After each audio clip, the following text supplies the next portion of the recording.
Hello and welcome to today's wild Hearthstone deck tech gameplay video on Caster Paladin.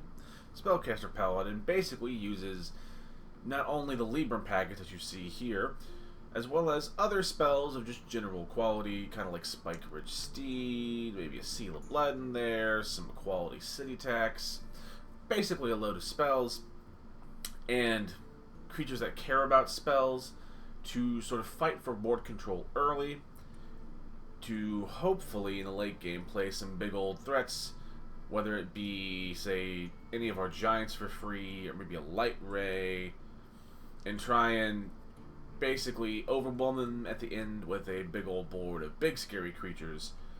And to get us there, besides all of the aforementioned can sort of control-y, fight for the board tools, we also do have some card draw, air quotes, in the form of like Myrmidon and any of our general spells. Same thing with Gadgetzan Auctioneer. And I guess you can sort of consider the Leviathan card draw eventually, if it gets there. Anywho, that's all for the deck tech. Don't forget to like the video if you liked it, subscribe if you would like to see more of my grab bag of content, and if you have any sort of comments like, hey, I don't have X, what about Y, or other similarly constructive or nice comments, I'll do what I can to respond to all of them in due time. Now, on to game number 1. Thrall! And game number 1 with our little Caster Paladin. And if you couldn't see from the from down in the corner here, this ladder has just reset. I promise I was able to get to gold with this deck in the last couple of weeks of my testing, but of course, at the beginning of the season, I now can't prove that. Anywho, as for opening hands, I like to just have things to do early on, so we'll go ahead and throw back the Giant and the Carriel. There's an argument that maybe we should keep the Carriel in case it's like some totem shamany even thing, but with the city tax, we'll go ahead and keep that in the hand to maybe do similar things. Yeah, running a Renethal. They're not even, so okay, so we don't, I don't think anyway, we have to worry about getting ran down immediately, which is nice.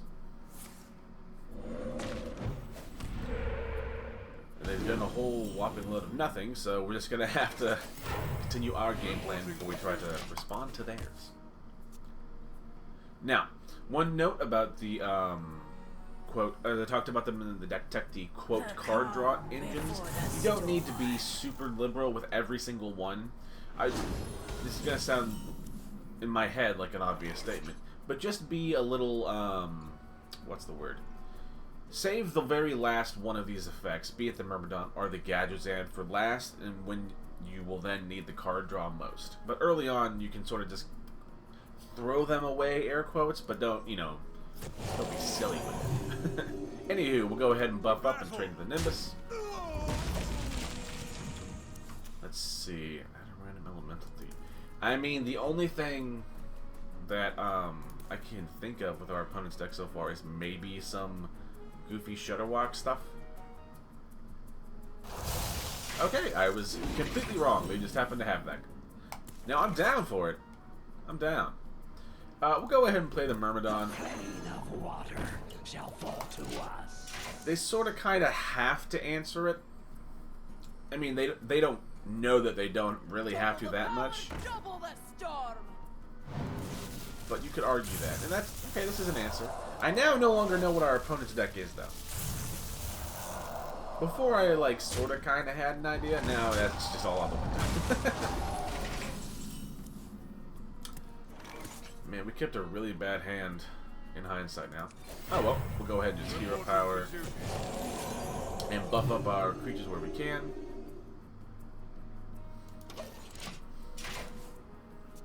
Let's see. Since now we are just trying to get up our either our number of spells cast for Arcane Giant or the number or the amount of mana spent. Oh yeah, that card does care about that. But we're just trying to get our spell count up, both in the amount of spells and the mana cast now. I totally forgot that card exists. I think this one's new-ish, right? I don't remember. Oh well. That's cool though. That is cool. It's not fantastic, is it? We'll go ahead and coin out the Leviathan. Maybe try and look for a quality, maybe.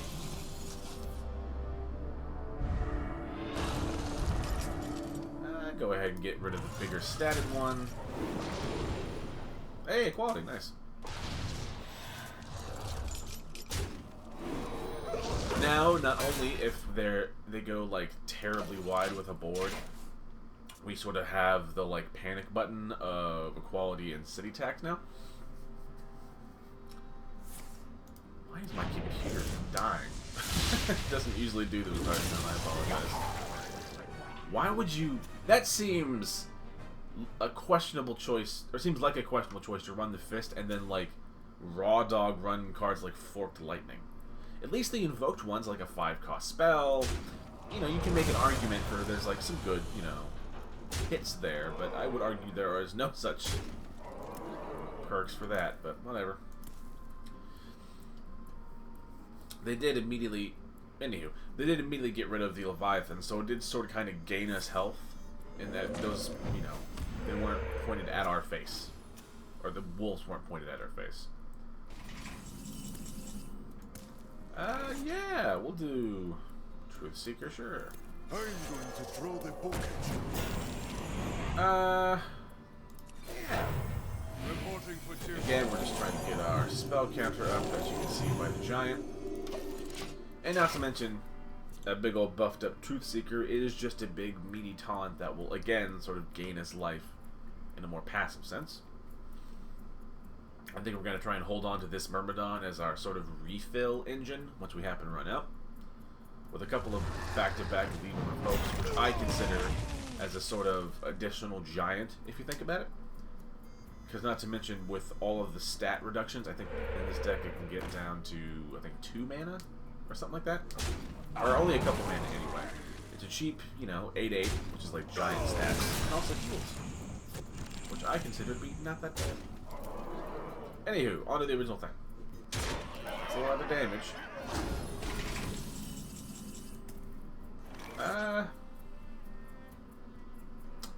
Maybe we rip it now. Yeah, we'll go ahead. We'll equality and do the city tax, because this also does lifesteal damage. I think we will go ahead and use the Myrmidon now. Turning our Librams into cantrips. And good, we have a carry-all now also, so we can do an equality and a carry-all for a similar effect. Next turn, we have loads of options. We can either keep piling on to the Myrmidon if we need to, but I was about to say, odds are they will answer with something, and that's fine. Okay, that's kind of cool. Please, please hex the Vargoth. Please! Let me win this one little thing. Yay! Okay, I'll take that.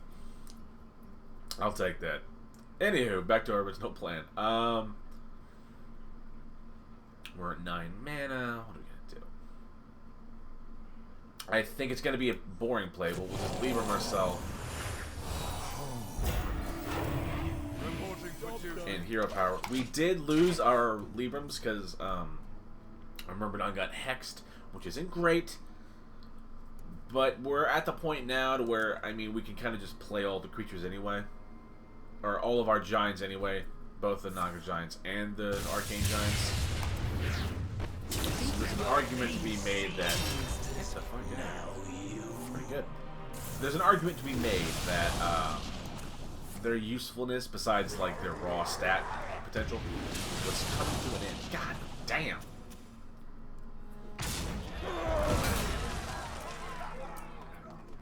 Alright, next turn our play's pretty simple. We're just gonna equality and carry-all. Well, maybe not. Okay, hang on. Let's think about this.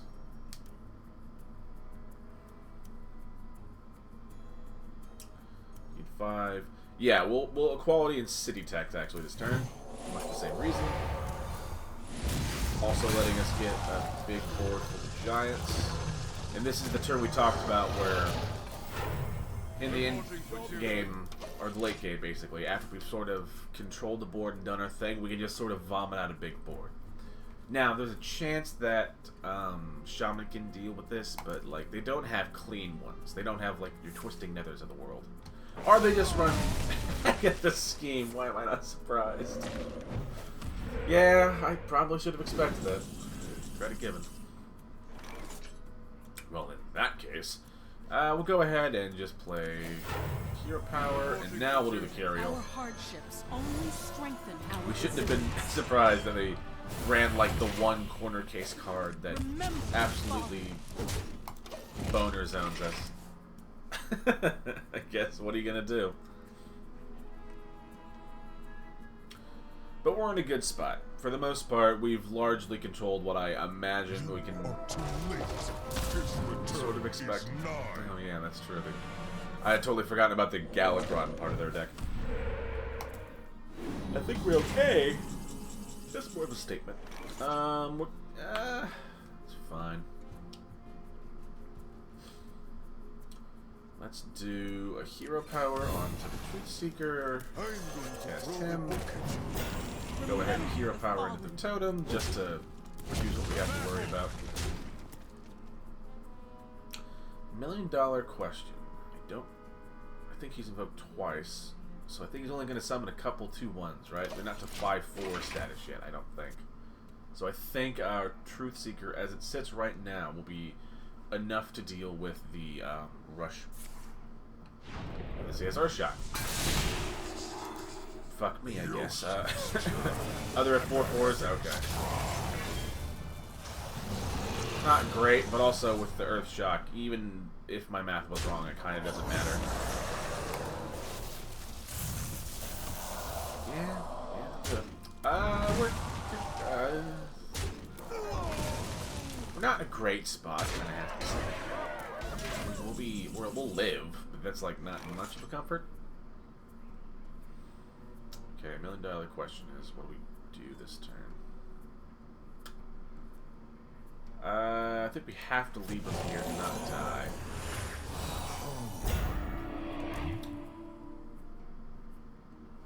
So we can Feast and Famine and trade into the Living Storm guy. The fallen.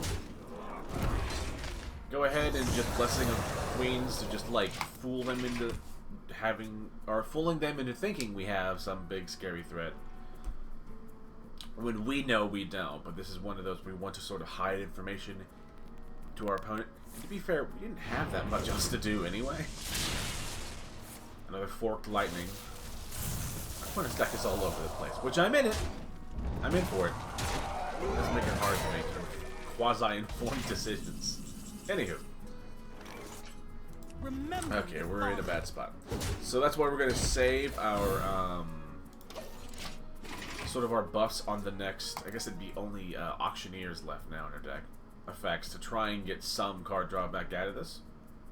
The time has come to dethrone our former master. So Renathal, we'll probably just Feast and Famine it right now. We just need to sort of fight for the board wherever we can. Hey, alright. I got the best deals anywhere. Plan still remains the same, but now we're gonna buff our. Tannis is nice. I'm not gonna do that much. Anywho, buff up the Auctioneer and then put the Feast and Famine. My card's basically not so useful now. Trade in, heal back up. Although now, to be fair, we do have things to do. Pardon with the loud noise you hear, but it's the winter and I need my heater. They've ran one Hex, so there's a possibility they could run another one.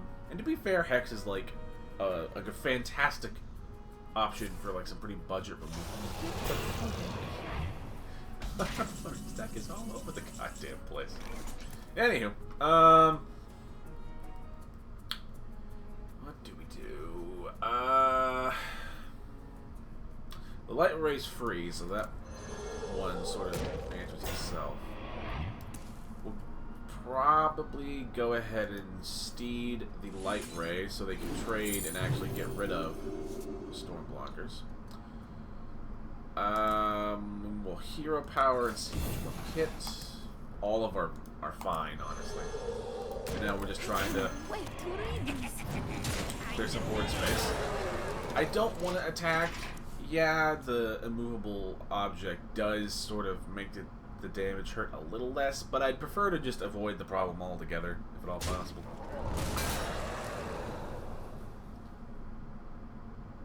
Okay, they're trading. Well, okay, I guess that keeps the creature alive. Oh, earthquake, gotcha. That would explain that. But even then, like, that's alright. Isn't that right, baby girl? Okay, so we can dump our whole hand out this turn. So yeah, it doesn't matter which one we hit with the blessing. Giant. Even if this hits nothing, just a 7-mana 8/8 is enough. If it is something, great. Hey, that's pretty good. That's a good hit. Then we just start throwing stuff face. And like we've talked about before, our opponent's deck is, in a good way, totally off the wall. So we're just going to try and beat him down. We can't worry about the complicated, what about X or Y? Because they're running stuff all over the board.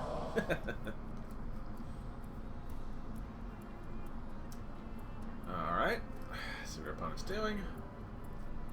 A little bit in the tank. How much damage? 24, 26, 28. They're alive by 1. Which makes that Mutanus hit on the Walking Fountain even better. As it was, in fact, a life stealer.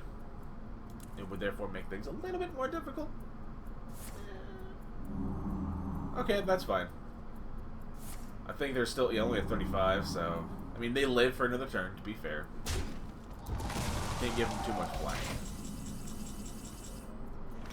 I am going to... we'll keep on buffing up, in this case, the Aldor Attendant. But it will buff up whatever we draw in our hands, but I want to keep it back in case they have some other miraculous, like Agatha scheme or something they've been holding on to forever that would sweep my board. We want to keep stuff in our hand now for the refill because we are already in a very commanding spot on the board.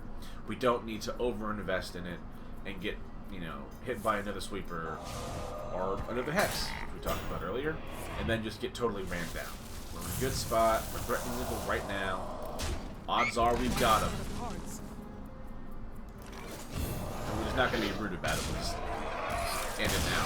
And the reason why we did the hero power is I'm almost certain there's an achievement. Anywho. And this is also just to show that I promise it's just at the start of the season. I'm not that bad. I'm only kind of bad. Anywho, on to game number 2. And game number 2 with our little Spellcaster Paladin. If our opponent is playing a Secret Mage, which is odds are what this is, it's going to be pretty awful. It's going to be a bad time. We don't really have the best way to just deal with all of the secrets and ice blocks and having to play around all the stuff. It's not a good look. It's going to be pretty brutal. But I can't blame them. I like Secret Mage. Quest Mage is also kind of a bad matchup because their deck is really adept at, like, You want to cast a spell? I want to cast a spell. just sort of like going off and blowing us up, and our deck just isn't that kind of party. However, we'll still try and be aggressive and rush them down because that's the only chance in hell we have. But what I was going to say, if it was a Secret Mage, which it does not appear to be now, having, you know, the quest and all, in that I don't mind Secret Mage. One, because I have a list that will become a video sometime in the near future. But two, as anybody who's been watching my channel for a while knows, I play both Magic and Hearthstone. People don't like Secret Mage because really they've never ran into like a true tempo deck, like some mono blue like Magic the Gathering like just ruin your day tempo deck, and that's what it is. They're just not used to it. I've had many years of having to play with like against brutal tempo decks, but one of the points that differentiates Magic from Hearthstone, as we just sort of generically go about our game plan, is that Magic has sideboards, and you can always sideboard into a problem. Hearthstone does not, so when really oppressive shit starts floating up to the surface of a meta, you don't have the same like tools to deal with it. Anywho, back to the base game.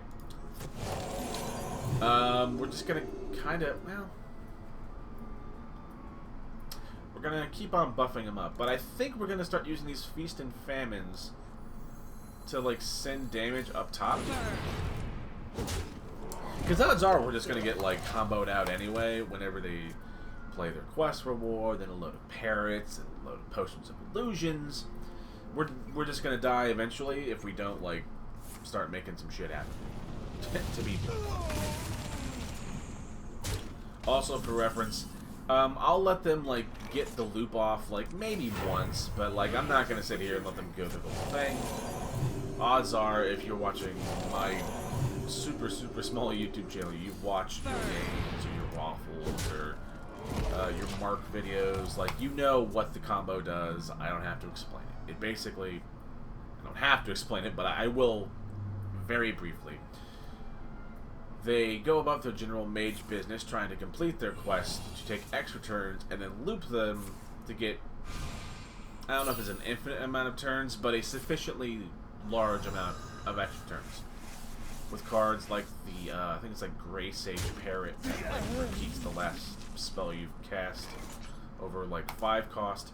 It basically uses all of these effects to loop a buttload of turns and then eventually just sort of kills you through a variety of means, from spells to big old hero powers over several turns, etc., until you die. And it has like ice blocks and loads of other good controlling tools, not to mention what it just happens to generate in the meantime, to make sure they don't die in the process.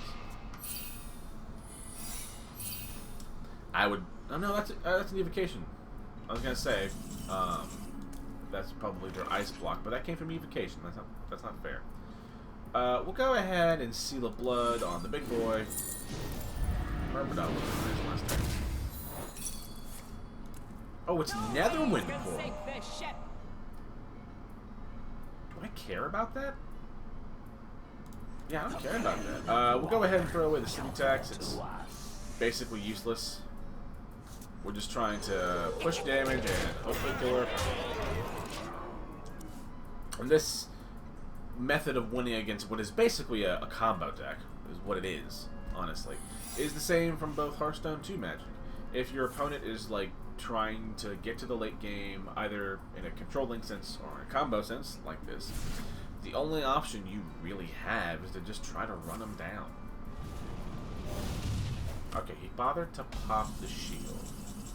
Why would you bother to pop the shield?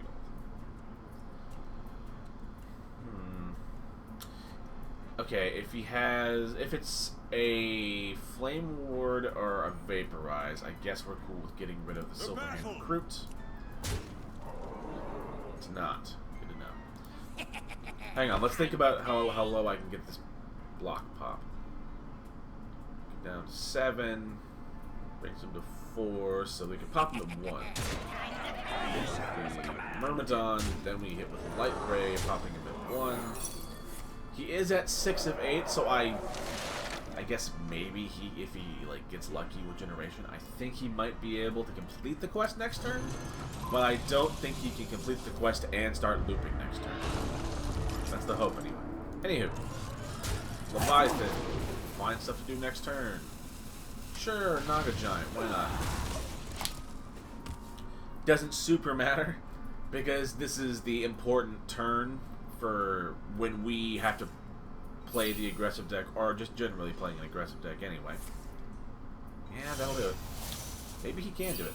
But my point being, this is an important turn where we have to make our opponent have the thing. In this case, they have to have the ability to loop, or we have to force them to have another ice block. We have to force them to have the thing that keeps them alive. If they don't, or if they don't have the thing, then we just win. And if they have the thing, we die. We just have to accept as a card game player that sometimes they're gonna have the thing. Now, for the most part, I'm pretty happy with that win. I gotta be honest. I didn't think I'd win. So I'll take a win where I can get it. And hopefully you learned a little bit something about how to deal with these sort of frustrating combo decks or control decks, whatever. Or insert any deck, especially in Hearthstone, but in any card game in general. Hopefully you learn something about how to deal with those things from an aggressive player to his very bones. Anywho, on to our final game of the day. Game number 3. And game number 3 with our little Spellcaster Paladin. My blade burns with fire. The only thing I'm super concerned about is like a pirate warrior, or maybe even like a good draw for like an enraged warrior absolutely running us down. So we're gonna try and look for cards that will give us some interaction in the early game. Cariel, I know, was not directly interaction, but it's kind of a sweeper. Not to mention also kind of a heal. Get the fuck out of here. God, I've wanted to run this quest if I had it. This seems like really fertile grounds for a fantastic deck and a great video. Man, I wish I had that card. But I am not going to burn my limited amount of cards, or my limited amount of dust for this set. Is it weapons, or... Okay, so it's attack. It doesn't care about the source. That's good enough. Go ahead and play the Attendant. Wait to read these. I have no idea. We're off the map, and it is fantastic. I am all about this. Then you run a ship's cannon. I mean, I guess you could run that. Why would you not just... Okay, I don't know exactly what our opponent's doing, but that's fine. In that case, we're just going to go ahead and try and make a wide enough board as we can to just sort of spread out how much damage a ship's cannon can really do. Okay, now I don't know. The Death Bite, that's not the weird part. For what their quest is, 100%, it makes nothing but sense. But given the context of also playing a ship's cannon, that's a little weird. Anywho, I guess we'll Feast and Famine. Go ahead and trade into it just so we can't do anything too crazy. I know they're just going to kill the summoned Silverhand Recruit with the weapon. I know, but I want to sort of, when I say make them make that happen, I mean to say encourage. I want them to think that, ooh, the value's too good to pass up, so I want to... Really, I thought he was going to hit the Aldor. But anyway, I want to make him... I want to make our opponent's choices seem narrower than they are. If I can guide and nudge them in a particular direction to do whatever it is I happen to want them to do already, then I will happily do that thing. Anywho, back to the game. I guess we'll just play a Truthseeker. I can't trade in with anything right now, so... Just kind of wait on it. If nothing else, we can always coin Leviathan next turn and use that to sort of help fight for the board. Okay, I'm not gonna lie. There was a severe lack of attacking with your hero for the sake of this quest. I don't blame them for running pirate synergies. It's good, and it's a very safe craft, and a lot of it just like comes in the core set and like comes with the game as part of the basic stuff you get for like completing tutorial stuff. I don't blame him. I'm just saying, like, don't be a tease, bro. If you're gonna hack the system, hack the system. Maybe it's just me, and maybe I'm wrong. What do I know? Anywho, original plan: play the Leviathan, interact with our opponent's board, and find out what the hell we're gonna do this turn. I think we'll go for a Truthseeker, because I don't think we've cast that many, not enough Paladin spells to get the Light Ray down to like a really cheap cost. See, this is the kind of shit I wanted. My opponent is all over the map. We're hurting. The pirate's code. If I could draw a heal, that'd be great. I have a taunt and nothing else. So we'll do the same thing of seeing what we can find on the bottom. That's not helpful. I guess we'll just do a Libram here. Followed by playing a big old taunt. Sweetheart. Go ahead and throw the rest of it in our opponent's face. We will put the Libram on the taunt To be fair, they could buff up with like another heroic strike and stuff, and like ogre war maul and kill me, which would be a fucking hilarious way to go. It kind of has to be honest. So if like that is how I die, then hell yeah, that's how I die. If I'm in it, I'm in it, baby. Although now the heal basically from the carry-all is going to be particularly broken. Hell yeah, man, I love this. That is such a cool fucking quest. I really do like that quest a lot. It might not be good, but I think it's fantastic and fun. And quest is, when done right and not like too terribly poorly balanced, is one of the things that can really make Hearthstone like a load of fun. I think we just have lethal, so we're just gonna go ahead and end it. Remember the fallen. Again, yeah, they might not be great, but some of these quests are really fun and they're great build-arounds. And if you couldn't tell by all of my videos, I love decks and cards that like might not be like top tier, super great, but are like good enough and like really reward interesting deck building. And that's personally where in Hearthstone, really, and in Magic and in life, I thrive. I love that shit so much. Anywho, I hope this list was a fun little list for you all. It's a fun list if you have it, but like if you don't have the giants or the carry-all, it's not exactly a budget list. Don't bother to craft it, because once you get to higher ranks, you'll definitely like begin to hit a wall. But it's a very fun list if you're looking for something kind of different. With that out of the way, thank you all for watching. Don't forget to like the video if you liked it, subscribe if you like my grab bag of content and would like to see more in the future. And if you have any sort of nice or constructive comments, go ahead and leave them down below, and I'll do what I can to respond to all the ones that I see. Remember to have a good day and be kind to one another. Bye-bye.